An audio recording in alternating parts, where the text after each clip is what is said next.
오늘 우리가 읽은 시편 142편을 읽고 있노라면 이 시를 기록하고 있는 시인이 굉장히 어려운 곤경에 빠져 있다는 것을 가늠할 수가 있는 그런 시입니다.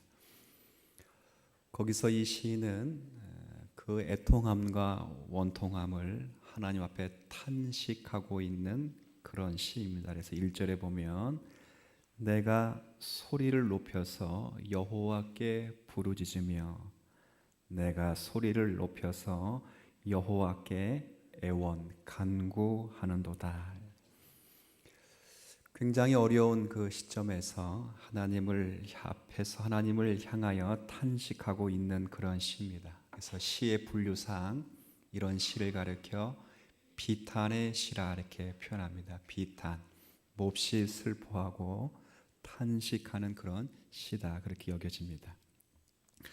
무엇 때문에 이렇게 슬퍼하고 탄식하며 하나님께 애원하는가? 이 애원의 정도가 굉장히 셉니다. 여기 2절에 보면 한번 이제 몇 구절 한번 확인해 볼게요.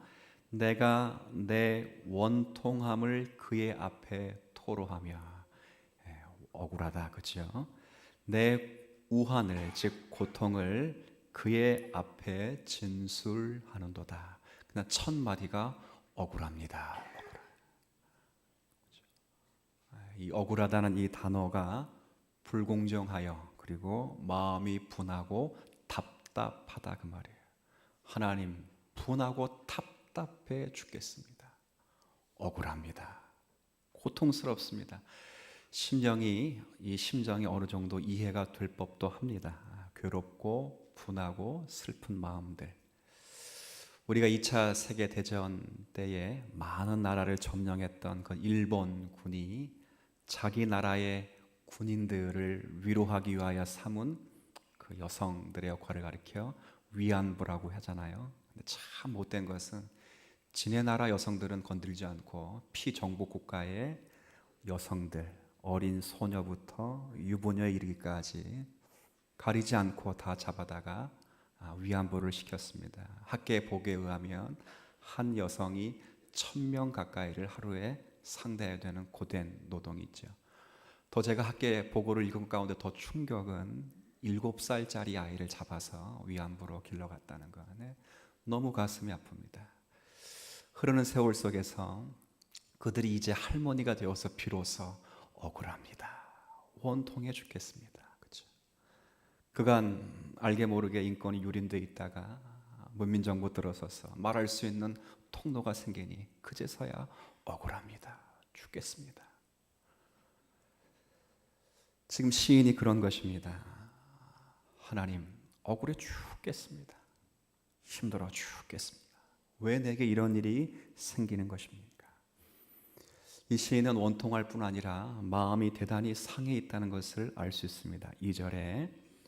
3절에 내 영이 내 속에서 상해 있습니다.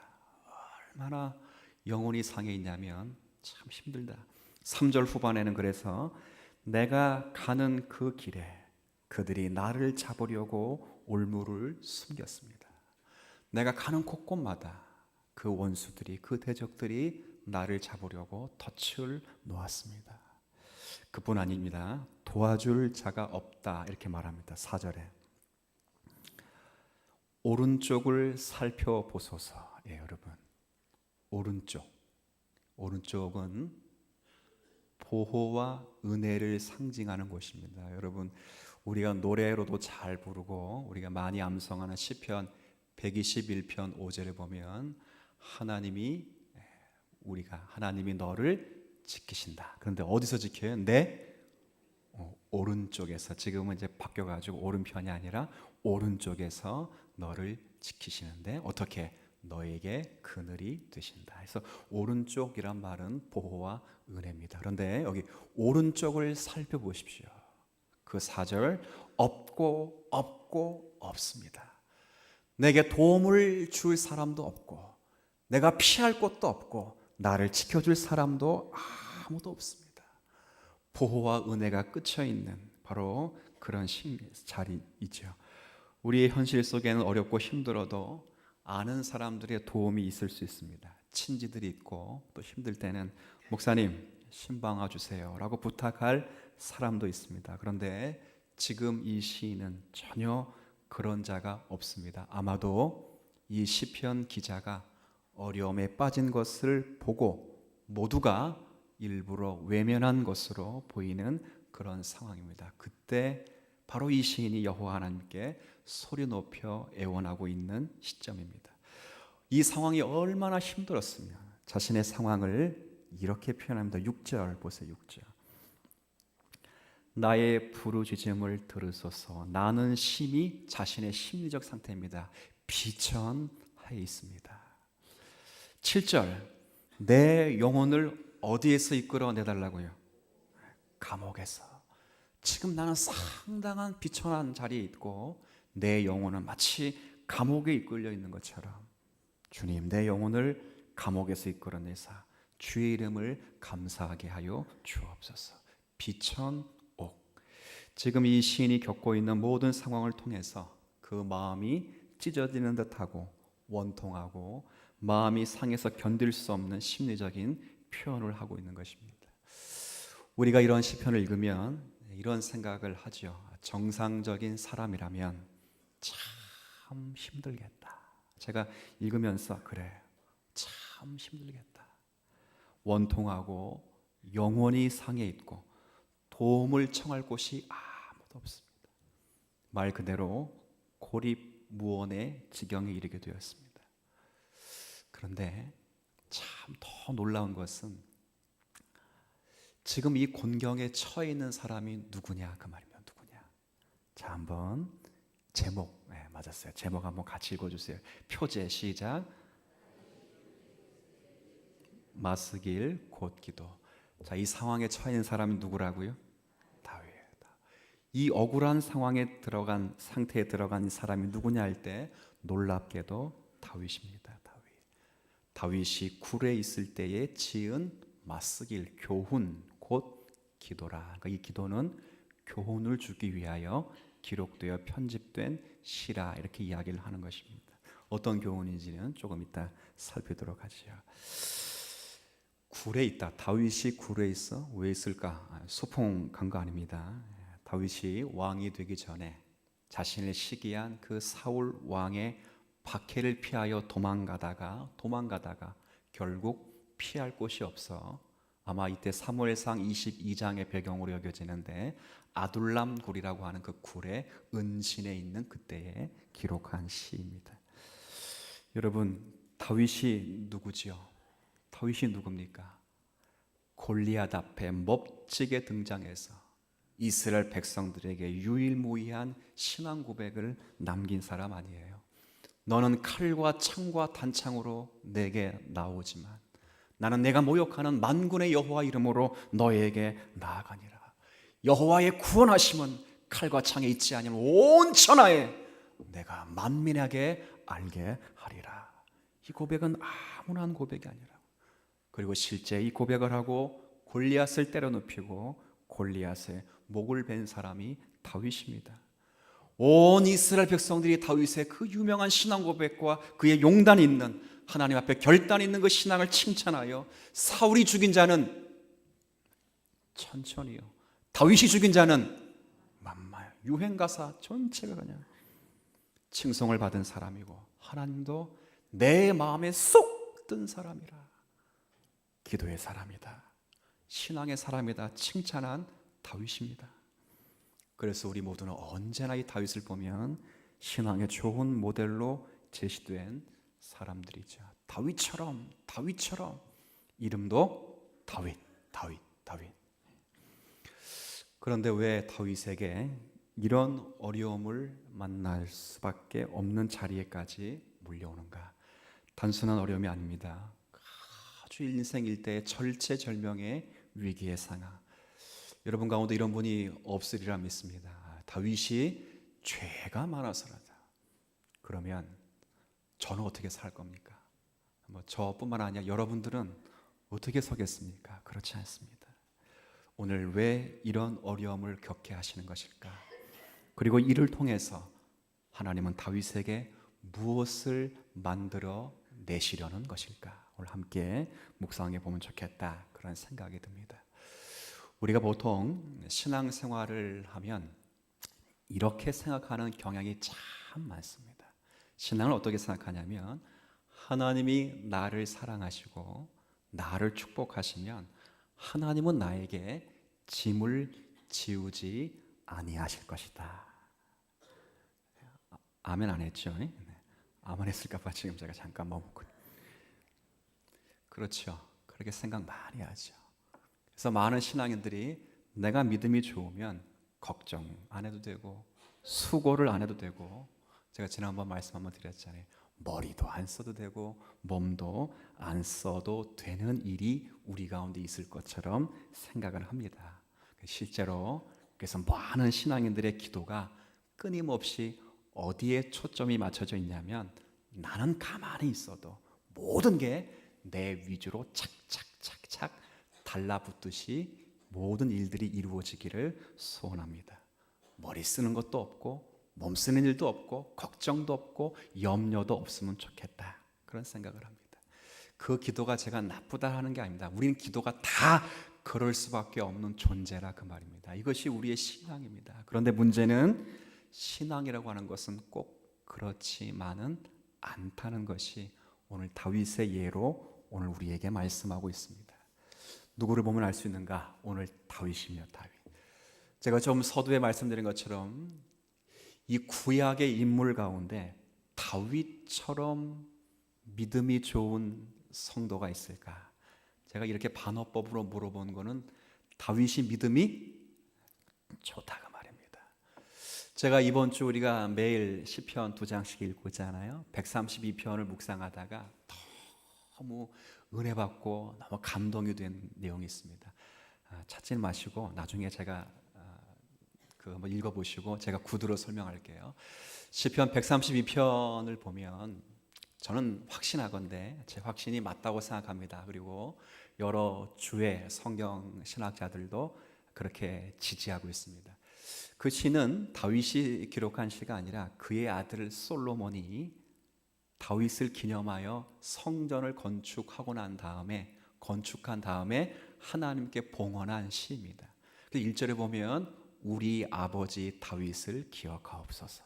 그러니까 아버지란 말은 없는 제가 지금 넣은 것입니다. 다윗을 기억하시고 다윗의 모든 겸손, 번역이 조금 이상한데 원래 근심입니다. 다윗의 모든 우리 아버지의 평생의 근심을 기억하옵소서.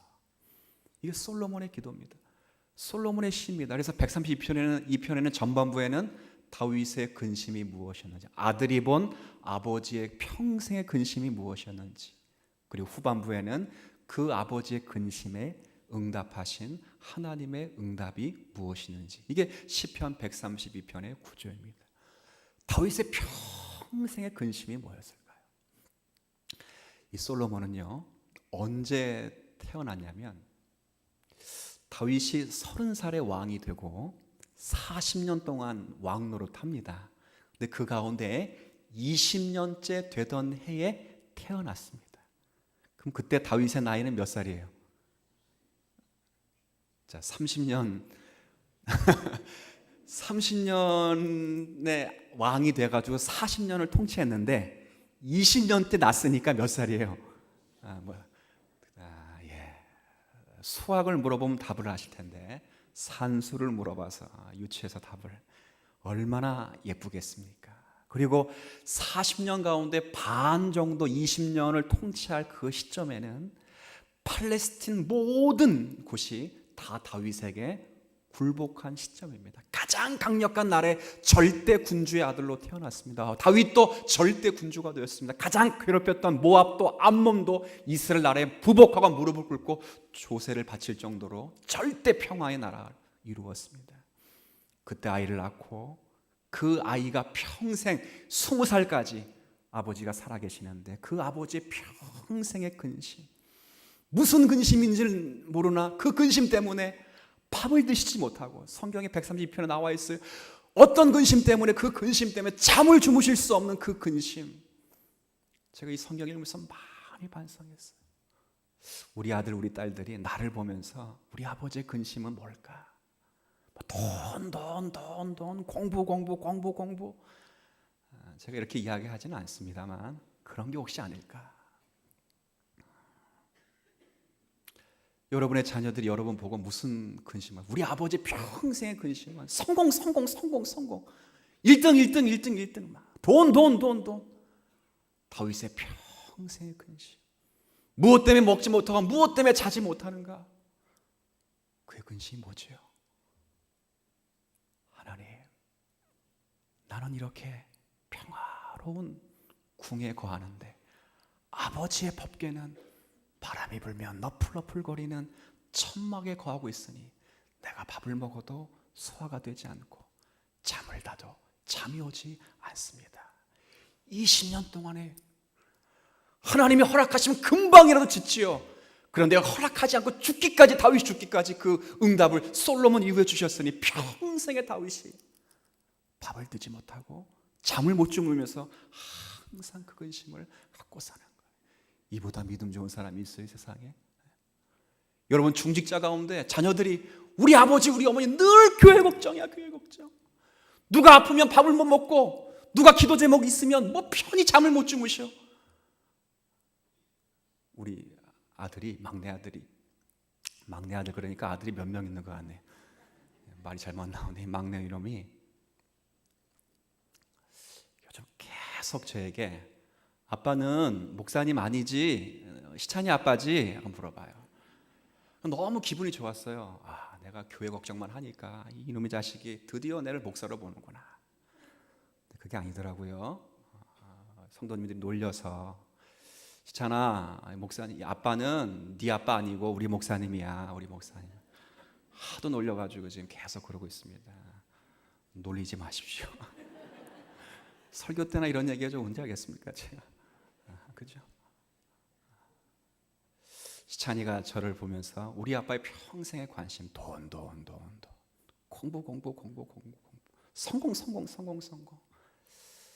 과연 목사로서 성전이 되어가기 위하여 마음 쓰고 힘써서 이 근심과 걱정이 자녀들에게도 그대로 읽혀지고 있을까? 네, 너무 반성을 많이 했어요.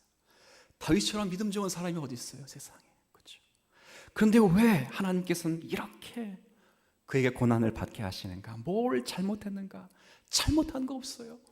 이스라엘 위하여 열심히 싸운 것밖에 없고 나가서 이스라엘 구원해낸 것밖에 없어요. 근데 그 일로 인하여 사울왕의 시기를 받아서 자신의 왕권을 빼앗길까 봐 사울왕이 죽기까지 다윗을 몰아붙이면 다윗은 어찌할 수 없어 도망자의 삶을 평생을 살아가는데 몇 년 동안 왕이 되기까지 13년 이상을 도망다녔다고요. 제가 조금 전에 이야기했어요. 다윗이 몇 살에 왕 됐다고요? 그 13년 동안 도망다녔으면 몇 살부터 도망다닌 거예요? 17살. 17살 소년이 뭘 알아요, 소년이. 인생의 가장 중요한 정체적인 그 시기를 확립할 그 자아가 완성될 그 시기부터 도망다니는데 도망할 곳이 없으니까 자기가 죽인 골리앗의 그 고향인 블레셋 땅에 몸을 의탁하고 근데 그곳에서도 자기의 신분이 밝혀지니까 침을 질질 흘리고 문짝을 푹푹 끓고 정신병자 환자를 해서 간신히 목숨이 연명돼 사람을 지금 아둘람 굴에 앉아서 이 어린 나이에 하나님 앞에 기도하고 있는 거예요. 이런 분도 있어요. 다윗이 믿음이 작아서. 그럼 나는 어떡하라고? 여러분 어떡하라고요?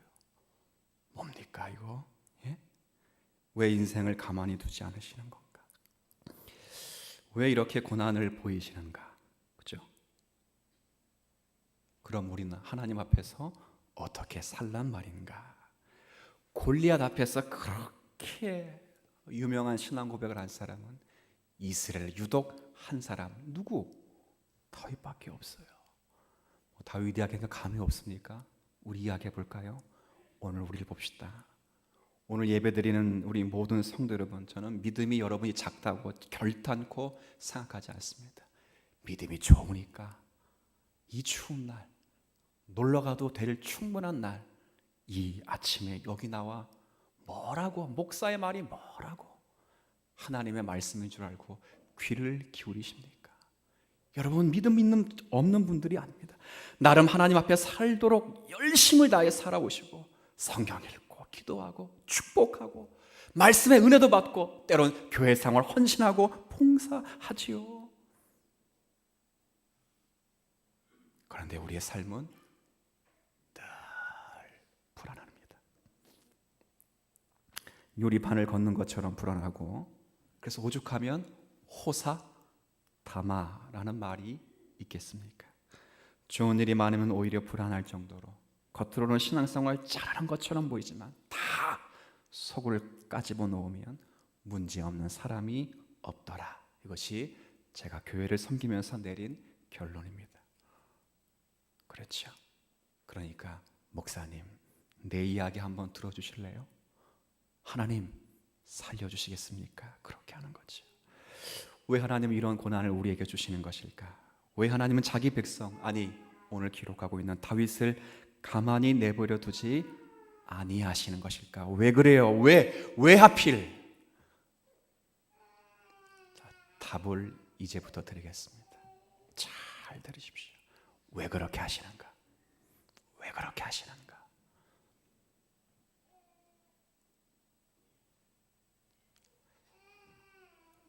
사실 잘 모릅니다. 이게 답입니다. 잘 모르지만 다만 성경은 더 큰 답을 주고 있을 뿐이랍니다. 그게 원래 답인데 우리 인생에겐 답으로 다가오지 않는 정답이 있습니다. 그 답을 한번 성경을 통해 확인하죠. 고린도 후서를 가겠습니다. 다시 본문으로 돌아와야 되니까 그냥 책갈피를 해두시고 고린도 후서 1장을 가보십시오.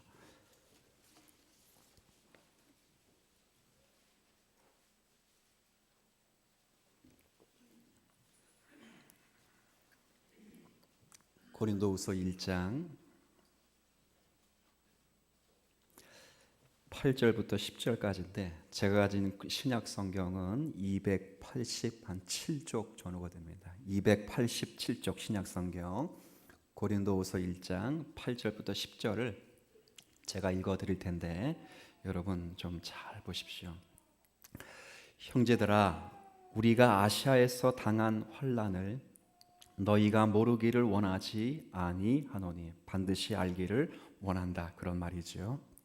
어떤 고난이었냐면 심에 겹도록 심한 고난을 당하여 살 소망까지 끊어지고 우리는 실제 우리 자신이 사형 선고를 받은 줄 알았으니, 왜 그렇게 되는지 이는 우리로 자기를 의지하지 말고 오직 죽은 자를 다시 살리시는 하나님만 의지하게 하려 하심이라.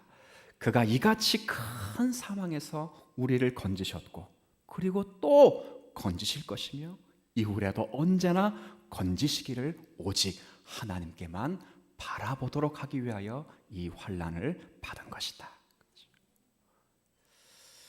우리가 잘 아는 본문입니다.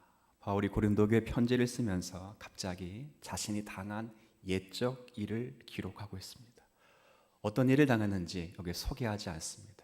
굳이 알 필요도 없습니다. 그런데 이 당한 일 때문에 사도 바울은 더 이상 살 수가 없다.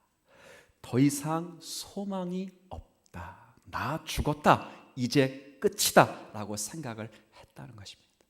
하나님 편에서 말씀드리며 하나님이 더 이상 살 희망이 없는 그 자리에까지 나를 몰아가셨다는 것입니다. 그래서 죽었구나. 이제 죽는구나.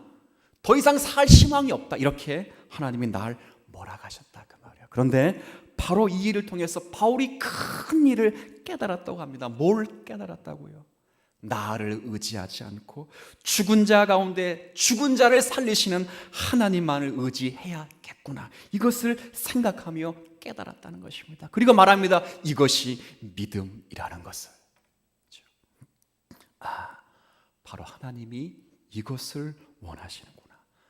그래서 우리를 절망 속으로 몰아가시고 이 절망 속에서 믿음을 부여해 주시는 분이시구나. 더 이상 내 힘으로 살아갈 수가 없구나. 내 힘이 아닌 하나님이시구나. 주님, 살리시든 죽이시든 당신 마음대로 하십시오 라는 자리에까지 하나님이 나를 몰아가셨다는 거예요. 점점 내 힘으로 사는 것이 아니라 그리스도의 은혜로 사는구나를 깨닫게 하셨다는 것입니다. 신앙인들이요, 이 아침에 생각해 보세요. 제가 생각하고 겁이 나더라고요. 다 천국 좋은 곳, 천국 부활 다 내세의 소망은 많이 이야기하는데 마치 우리가 어려운 일이 당하면 죽지 않기 위해서 다 세상을 편드는 게 우리네 인생입니다. 죽지 않기 위해 세상을 편들고 살기 위해 세상을 편들며 성공하기 위하여 세상을 편드는데, 사도 바울이 깨달은 것은 너가 편들었던, 너희들이 편들고 있는 그 세상이 너희들에게 생명을 만들어내지 못한다는 것을 깨닫게 하셨답니다. 어디서? 죽음의 자리에서. 나는 죽지 않기 위해서 여태까지 세상을 편들었고, 나는 살기 위해서 성공하기 위해 세상을 편들었는데 그 세상이 정말 죽음의 자리에서 나를 구원해낼 수 있느냐? 없다는 것을 죽음의 자리에서 비로소 깨닫고, 내가 사는 것은 오직 그리스도 예수이시고 나의 가장 유일한 소망은 부활하신 예수 안에 있는 부활의 생명이라는 것을 깨닫게 된 것이지요. 바울이 남긴 말 가운데 유명한 말이 있잖아요. 디모데에게 쓴 편지 가운데 그 마지막 서신을 보세요.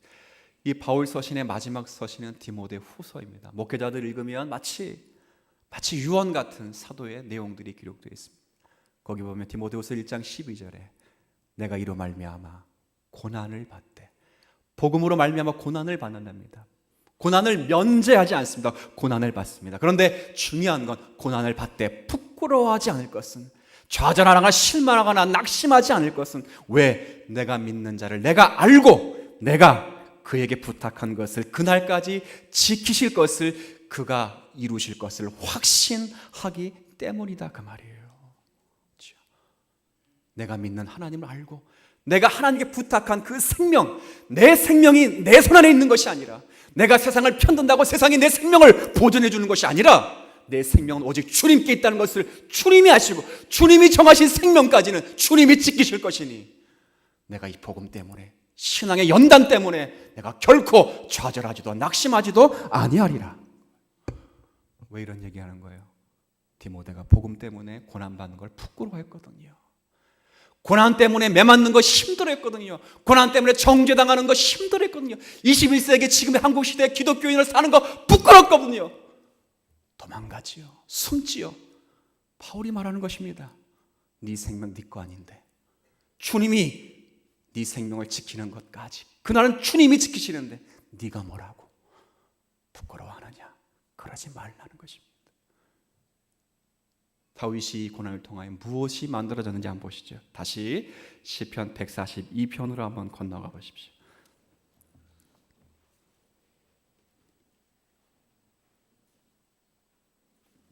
자, 시편 142편 다시 본론으로 들어오면 이 자리에서 다윗에게 만들어진 신앙 고백이 있습니다. 자, 5절 같이 한번 읽어주시겠어요? 시작. 여호와여, 내가 주께 부르짖어 말하기를 주는 나의 피난처시요 살아있는 사람들의 나의 분기시지라 하였나이다. 아멘이십니까? 그때 고백, 골리앗 앞에 고백은 뭐야? 돌격 앞으로! 고백. 지금의 고백은 뭐야? 하나님밖에 없습니다. 주님 아니고선 제게 희망이 없습니다. 오직 주님만이 나의 피난처이시오. 오직 주님만이 나의 유일한 목, 재산, 유산 되십니다. 그거예요. 이 고백을 하는 거지요. 여기까지 하나님이 밀어넣으셔서 그러하여금 만들어낸 신앙이 이 신앙이라는 거예요. 왜요?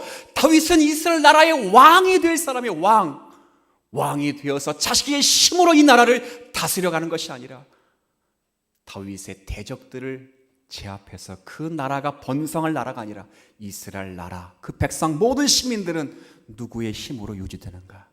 오직 여호와 하나님의 힘으로 유지되는 것이 그들 백성들의 정체성이기 때문에 다윗이 그 사명을 따라 이 자리에까지 몰려가는 것입니다. 그리고 다윗은 분명히 깨닫습니다. 아하, 하나님 앞에 있는 모든 인생이, 그리고 제가 장차 이 맡을 이 나라의 모든 주권이 누구로부터 나오는가? 우리의 유일한 소망이 누구이신가? 오직 하나님께만 있구나. 이걸 배우는 거죠. 그래서 오늘 시를 잘 보면 자신의 원통함을 다른 이 앞에서가 아니라 하나님 앞에서 토해내면서 그 마음의 상처를 하나님 앞에 낱낱이 진술하는 이로 바뀌어 가고 있다는 것을 우리가 확인할 수 있습니다. 여러분, 과연 우리는 어떻습니까? 제가 참 두렵고 이 말씀 묵상하면서 너무 제가 많이 반성한 것은 우리는 원통함과 괴로움의 마음을 생기면 사실 하나님 앞이 아니라 사람들을 향해 쏟아놓는 경향이 참 많습니다. 끊임없이 자신의 억울함과 원통함을 사람을 향해 고소하고 고발하면서 그들에게 보복해 줄 것을 요청하고자 마음을 풀어놓고 있는 것이 우리지요. 그렇죠? 조금만 일만 당하면 하나님이 그 시간을 통해서 우리를 하나님만을 소원하도록 간섭하신 시간임을 놓쳐버리고 바로 답이 있길 원해서 하나님이 아닌 사람들에게, 우리 주님 사랑교회는 그런 일이 없으면 좋겠어요. 조금만 억울한 일이 생기면 사람들에게 다 까발려 놓고 한 사람을 수렁에 몰고 가는 그런 일. 교회가 조금만 억울한 일을 당하면 바로 사회법정에 호소하고 바로 그냥 변호사 선임해서 그렇게 하는 일. 물론 누가 가르친 겁니까? 저 같은 제가 가르친, 목사들이 가르친 방법이겠죠. 그런데 오늘 제가 여러분에게 좀 말씀드리고 싶은 것은, 사랑하는 성도 여러분, 오직 하나님께만 아뢰를 수 있는 여러분 되시길 바랍니다. 하나님이 우리의 유일한 답이십니다. 그분만이 우리의 피난처가 되시고 우리가 받아 누려야 될 유일한 몫이 되십니다. 일찍이 아브라함에게 말씀하신 것처럼 너는 두려워하지 말라. 내가 너의 방패요 지극히 큰 상급이라 말씀하신 것처럼 우리가 받아내야 될 내용은 아브라함이 있어 이삭도 아니고 큰 나라도 아니라 이삭과 나라를 통하여 가르치신 하나님 자신이 가장 큰 방패요 상급이라고 하는 것이죠. 여러분, 오직 하나님께만 아뢰십시오. 하나님은 가슴에 응어러진 모든 억울함과 분함을 다 아시고 그것을 당신께 아뢰는 자들을 물리치지 아니하시며 세상 누구보다 신속히 그리고 분명하게 해결해 주실 것입니다. 그래서 오직 하나님만이 방패이시며 목임을 알게 하실 것입니다. 여기 3절 초반에 참 이 말씀도 곱씹어 보면 참 멋있는 말씀이에요. 3절 앞부분, 내 영이 내 속에서 상할 그때에도 주님께서는 내가 가야 할 길을, 그 다음 같이 읽어주세요. 시작. 믿으십니까? 나는 아무것도 보이지 않는 그 터널을 지나가는데 나를 아는 자도 없고 내가 피할 자도 없고 내게 도움을 주다 아무도 없는 줄 알았는데 유독 내가 가는 길을 아시는 한 분이 계시는데 그분이 바로 여호와 하나님이시라는 거예요. 세상을 살아가노라 보면 분명 이러한 일을 만날 때가 있습니다. 예상치 못한 사람들의 죽음, 갑작스러운 질병, 때론 경제적인 어려움 등으로 인해서 심각한 혼란의 시기를 맞기도 할 것입니다. 이럴 때 마치 세상은 멈추어버린 것 같고 아무도 내 주위에 없는 것처럼 보일 때도 있지만 그럴 때 하나님이 우리를 위하여 일하시는 시간임을 믿으십시오. 하나님만을 소망하고 소원하도록 간섭하는 시간인 줄을 믿고 하나님을 붙드시고 그분에게 소망을 거시며 그분을 향해 쏟아 놓아내셔야 합니다. 제가 새벽 예배 때마다 꼭 한 번은 부르는 찬송이 있습니다. 539장에 보면 그런 찬송이 있죠. 너 예수께 조용히 나가 내 맘 내 모든 짐 내려놓고 주 십자가 사랑을 믿어 죄 사함을 너 받으라. 주 예수께 조용히 나가 내 마음을 쏟아놓으라. 늘은 미리 보시는 주님 그 은혜를 베푸시리. 보세요. 주 예수께 조용히 나가 내 마음을 뭐하라고요? 쏟아놓으라. 늘 은밀히 보시는 주님께서 큰 은혜를 베푸실 것이다. 주께서 우리를 친히 인도하시며 절망과 슬픔과 고통의 수렁에서 우리를 건지실 것이고, 우리가 알지 못하는 그 어둠을 걸을지라도 생명의 빛으로 다가오셔서 우리가 가야 할 길을 밝히 보이실 것입니다. 5절 말씀 읽고 기도하겠습니다. 5절 함께 다시 읽지요. 여호와여, 내가 주께 부르짖어 말하기를 주는 나의 피난처시요 살아있는 사람들의 땅에서 나의 분깃이시라 하였나이다. 아버지 하나님, 다윗에게 만들어내시기 위하여 허락하신 이 환난의 자리에 무엇라 답이 없는 것처럼 보일지라도 그 과정을 겪어 만들어내신 신앙 고백은 아무도 따라올 수 있는 유일한 고백입니다. 어쩌면 이 자리에 우리 신약 성도들이 초대되어 알 수 없는 환난과 연단 속에서도 우리의 신앙을 빚어가시는 하나님만이 진실로 우리의 피난처가 되시며 우리가 누려야 될 몫이 되십니다. 이 고백을 가슴에 누리는 성도가 되고 언제나 그분의 일하심을 믿으며 그분만을 소망하고 소원하고 그분을 향해 쏟아놓는 믿음의 주 되심을 고백하는 은혜가 넘치도록 모든 교우들을 세워 주옵소서. 예수님의 이름으로 기도 올립니다.